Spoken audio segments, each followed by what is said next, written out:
Shalom Bapak Ibu, Saudara-saudari umat paroki Keluarga Kudus Atmodirono yang dikasihi Tuhan berkah dalam.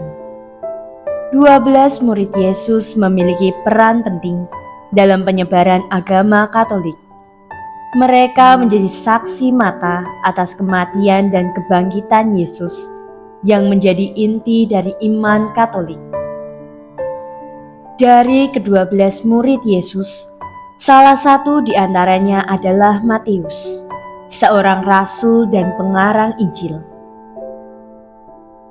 Matius merupakan anak dari seorang pejabat kota yang bernama Alfeus. Ia bekerja sebagai seorang pemungut cukai di kota Kapernaum, wilayah Galilea.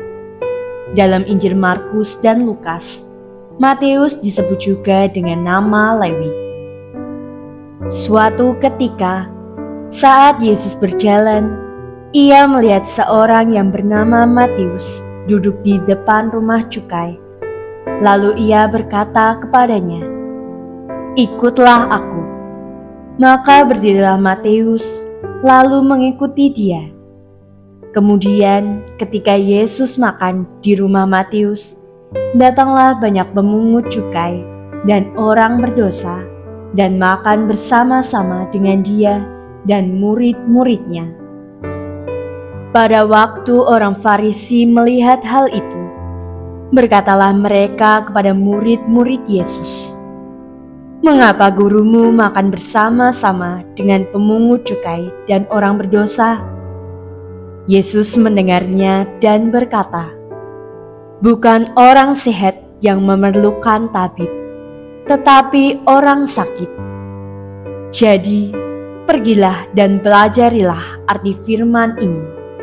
Yang ku kehendaki ialah belas kasihan dan bukan persembahan, karena aku datang bukan untuk memanggil orang benar, melainkan orang berdosa." Matius merupakan seorang yang terpelajar. Ia dapat berbicara dan menulis dalam bahasa Yunani, Aramik, dan Ibrani. Ia bersikap tegas dan setia dalam pelayanannya sebagai murid Yesus. Matius juga merupakan salah satu saksi dari kebangkitan Yesus dan dia juga ada di antara para rasul yang berkumpul di Yerusalem ketika Yesus naik ke surga. Setelah itu, Matius menyebarkan ajaran Yesus di antara orang-orang Yahudi di daerah Yudea selama 15 tahun. Dalam kurun waktu itulah, Matius menuliskan segala kesaksian hidupnya dalam sebuah kitab yang saat ini kita kenal dengan Injil Matius. Matius meninggalkan salinan tulisannya kepada para rasul yang lain untuk membantu mereka dalam mewartakan ajaran Yesus. Setelah itu, ia melanjutkan perjalanan sendiri ke arah timur, di daerah Etiopia dan Makedonia. Matius menetap di sana dan mewartakan Injil pada orang-orang yang ia temui. Sampai pada akhirnya, ketika terjadi penganiayaan oleh bangsa Romawi terhadap umat Kristen, Matius ditangkap, disiksa, dan dibunuh dengan cara ditusuk pedang.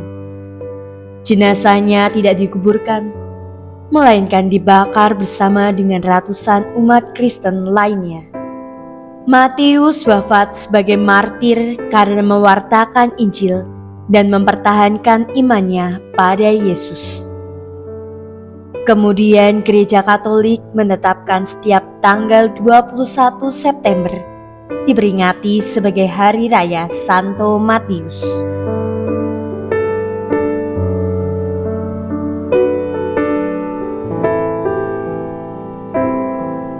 Bapak, Ibu, dan saudara-saudari terkasih, perjalanan hidup Santo Matius mengingatkan kepada kita akan sikap setia dalam menerima panggilan Tuhan dengan penuh keberanian dan kerendahan hati. Seperti Santo Matius yang mampu menggunakan kemampuannya untuk menulis Injil.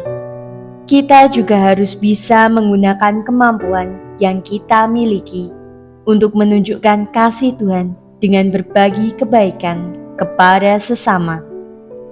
Santo Matius, doakanlah kami.